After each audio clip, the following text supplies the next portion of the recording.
Welcome. Today I wanted to continue my series on the Nicene Creed by discussing one of its first and most significant controversies. I'm referring, of course, to the Filioque clause, which became the primary theological issue leading to the Great Schism of 1058 between the Eastern and Western Church.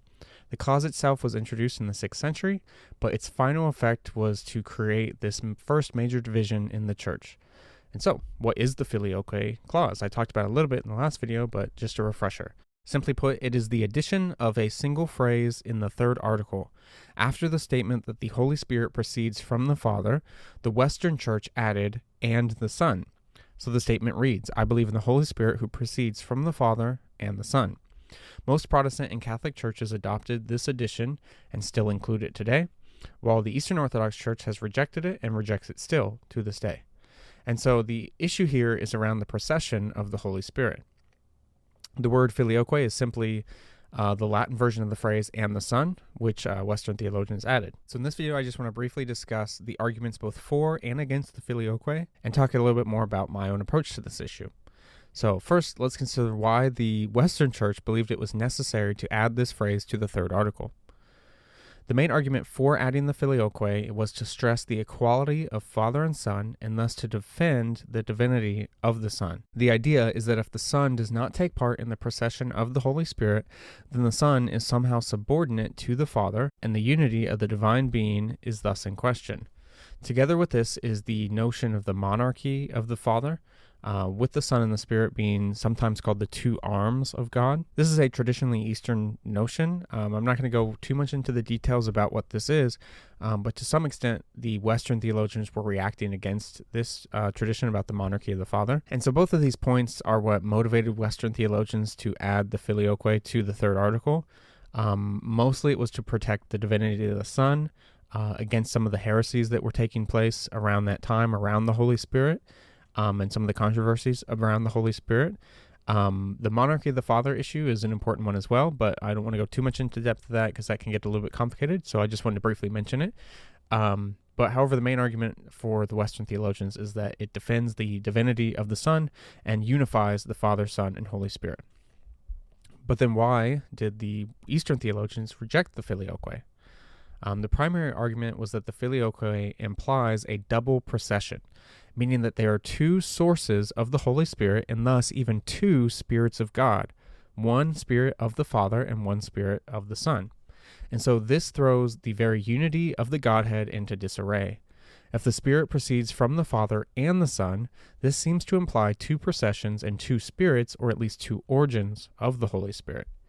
So we can see here that both the Eastern and the Western theologians had good reasons both for and against the filioque.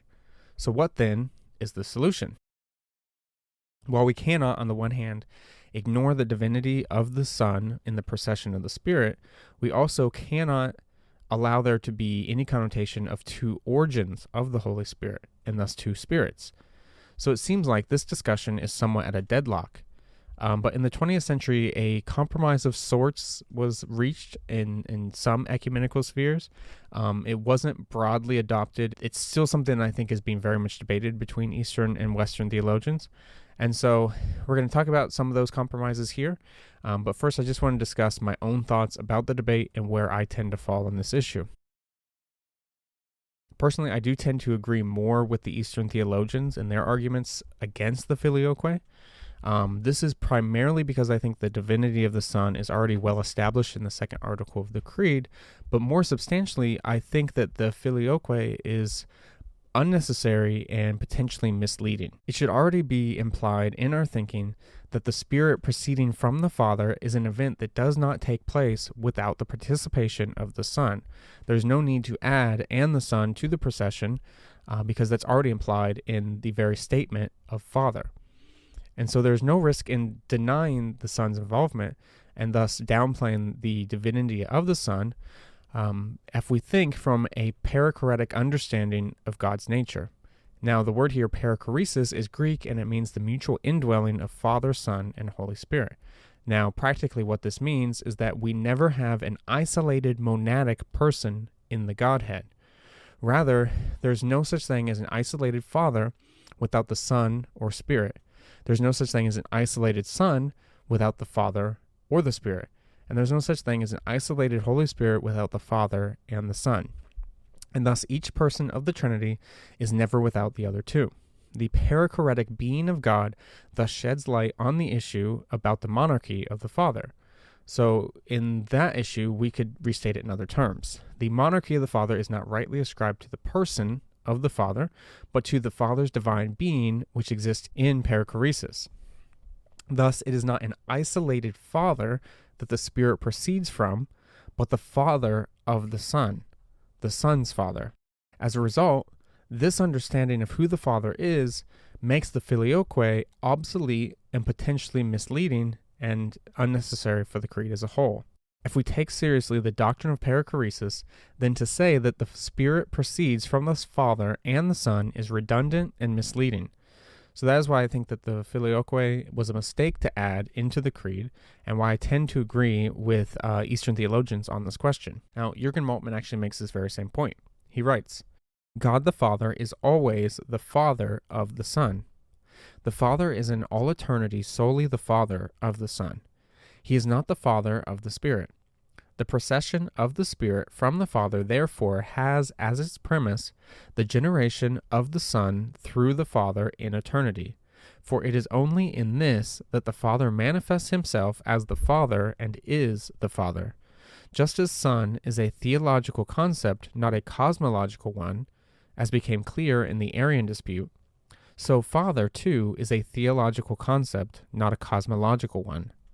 The doctrine of the Trinity makes this unmistakably clear.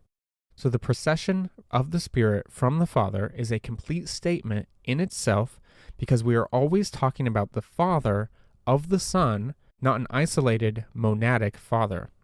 Thus the Filioque is unnecessary and unhelpful. And this is actually an area where I disagree with Karl Barth as much as I appreciate his theology. He believed that the Filioque was necessary for some of the more traditional Western reasons, such as how it defends against particular heresies. But I do think that in this sense, Moltmann was right to critique some of Barth's understanding of the Trinity in this sense, but that's definitely a subject for another time. So I mentioned that there is a compromise solution to the debate between East and West. One such compromise is the contribution of Jürgen Moltmann here.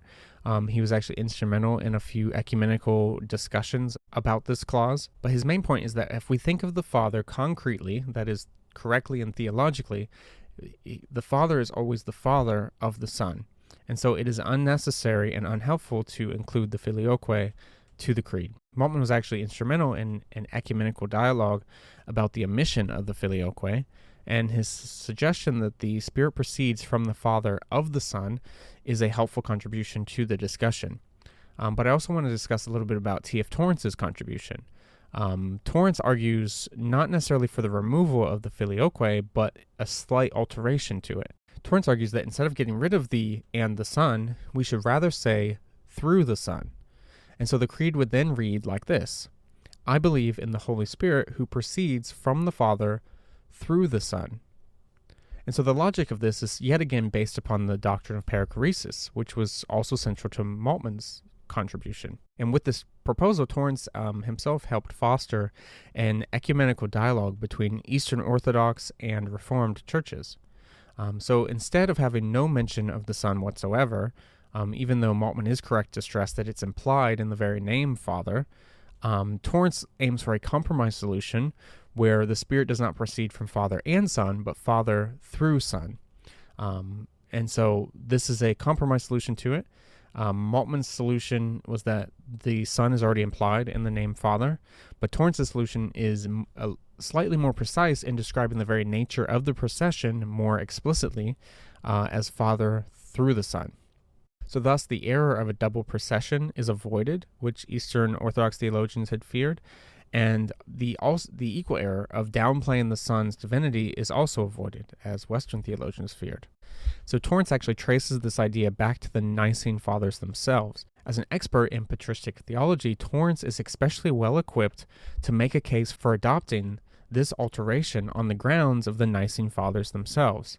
The phrase "through the Son" is found throughout the Nicene Fathers' teachings, and thus Torrance has solid ground for making this suggestion. It is also worth noting again how deeply both Torrance and Maltman rely upon the doctrine of perichoresis for their solutions, even though they do it in quite different ways. So what we have here is two solutions essentially to the debate between the Filioque. One that explains why its admission is necessary, and one that slightly amends it and is thus a bit more of a compromise solution. But the strength of Torrance's solution is that it does go back to the Nicene Fathers for its justification. So in my opinion, I do think that either solution would be an improvement over the current Western trend to accept the Filioque. I think that the total admission of the Filioque is the most simple solution, but I do see the merit of Torrance's contribution, which is a bit more of a compromise between the two. But I would love to hear what you think about all this. This is obviously a much debated subject, and there's no way that a single YouTube video is going to foster an ecumenical agreement on this. So I'd love to hear your thoughts on it. Did I miss some of the arguments for or against? I know I only really talked on the very brief issues surrounding this, but I'd love to hear some of your thoughts about it. Do you agree with either of these compromise solutions? Do you still agree with the Western theologians and their reasons for the original Filioque? Is "through the Son" a helpful addition, or is just removing it altogether the most helpful approach? So let me know. Leave a comment below. I'd love to hear why. But for now, thank you so much for watching, and I hope you have a great day.